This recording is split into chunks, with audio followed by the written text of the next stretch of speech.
تعرفوا عن أول طقوس لعبدة الشيطان في مصر؟ وفعلا كانوا بيمارسوا طقوسهم في قصر البارون؟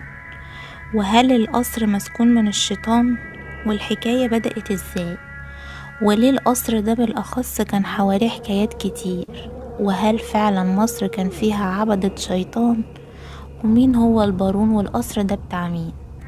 الحكاية مرعبة، فيها تفاصيل كتير جدا، بتبدأ بشخص غني وبتنتهي نهاية مأساوية. بس الغريب بقى ان مع كل تفاصيلها لسه في لغز، محدش لحد دلوقتي عرف كل ده حصل ليه.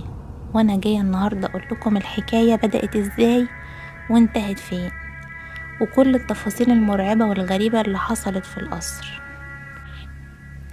علشان نعرف كل حاجة عن قصر البارون لازم نعرف في البداية مين هو البارون، وازاي القصر ده اتبنى، وايه الاحداث المريبة اللي حصلت فيه لحد وقتنا هذا.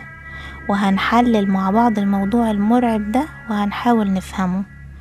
البارون هو ادوارد امبان، والبارون لقب ارستقراطي معناه المحارب، واللقب ده بيقدم للاشخاص اللي قدموا خدمات جليلة للوطن.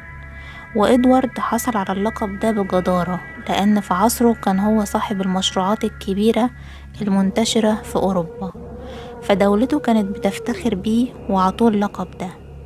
البارون كان راجل بيعشق السفر رغم ان كان عنده إعاقة في رجله وكان بيعرج، بس قدر يلف العالم، وموطنه الأصلي بلجيكا. بدأت رحلته من أفريقيا وغابات الأمازون لحد الهند، وأعجب جدا بعادات وتقاليد الهند، وحب